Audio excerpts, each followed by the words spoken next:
Welcome to the AI Brief from the YPO Technology Network. I'm Stephen Forte.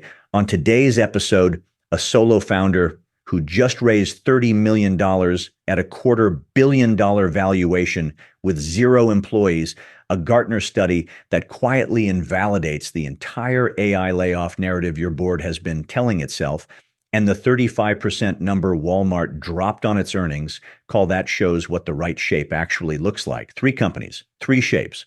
1 decision waiting on your desk Monday morning. Here is what is going on. A company called Polsia raised $30 million on Thursday at a $250 million valuation.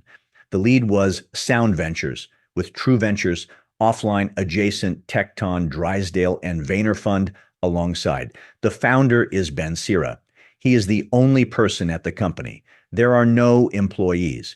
Polsia has approximately $10 million in annual recurring revenue, and its core business functions, coding, research, cold outreach, paid advertising, customer support, are all run by autonomous AI agents. Cera will tell you this himself. The fundraise itself was almost entirely handled by his agents. They built the data room, they briefed investors, they managed diligence. He showed up for the final calls and signed the documents.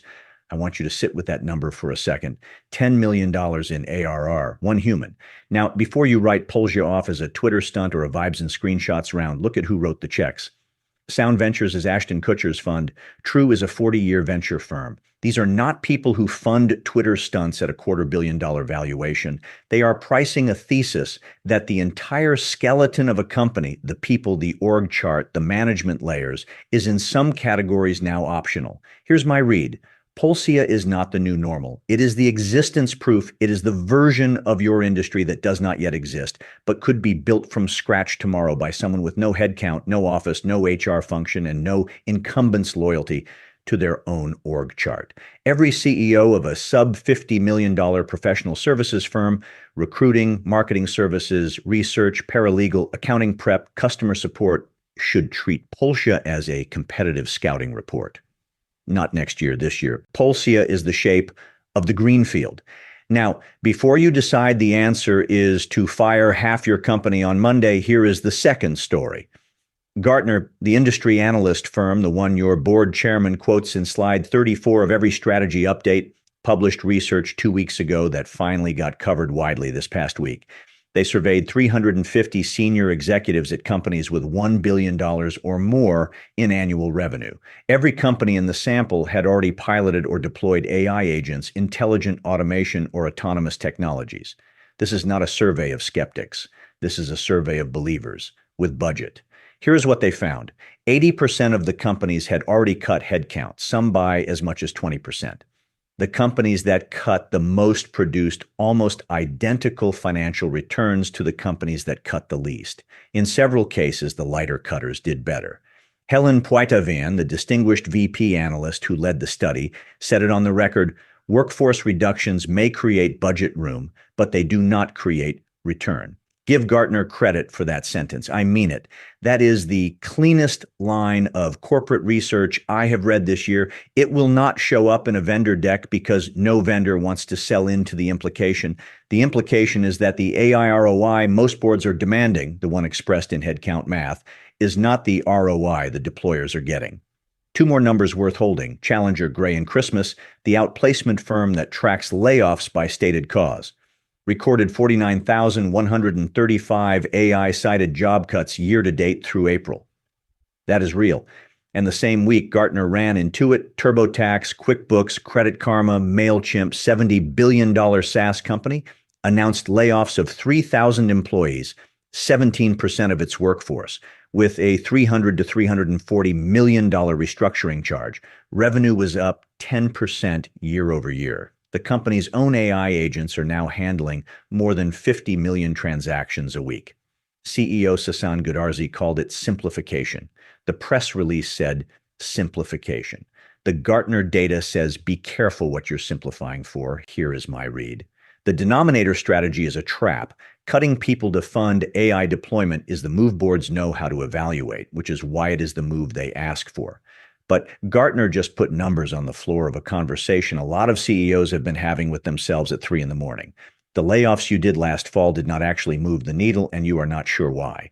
The reason is that you funded AI. You did not deploy it, which brings me to the third story and the version of the shape that actually returns money. Walmart held its first quarter fiscal 2027 earnings call on Thursday. John Furner, CEO of Walmart US, a man whose statements move public company markets, disclosed three numbers about Sparky, Walmart's customer-facing AI shopping agent, that I want you to write down.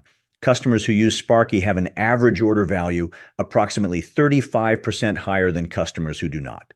Weekly active users of Sparky grew more than 100% in a single quarter. Units purchased through Sparky more than quadrupled in the same window. Furner's framing, and this is a man who picks his earnings call words like a lawyer picks a deposition, was that Walmart is becoming AI native. He did not announce layoffs. He did not announce restructuring charges. He did not announce a simplification initiative. He announced a basket size increase, same workforce, bigger basket, public earnings call, auditable number. Here is my read on what is actually happening.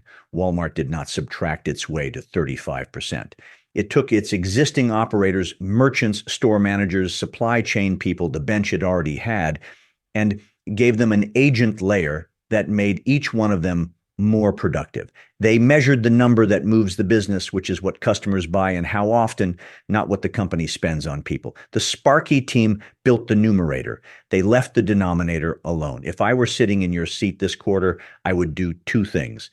First, find the one customer-facing metric in your business that, if it moved 35%, would change your earnings call.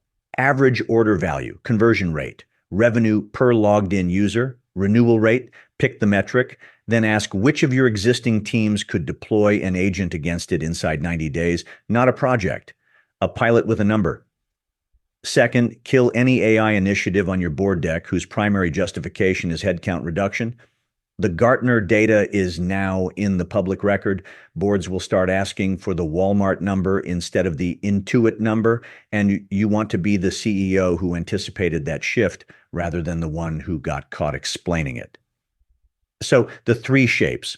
Polsia is the greenfield, built differently from the first day, no employees to retrofit, useful as a competitive scouting report, dangerous as an organizational model for a company that already exists.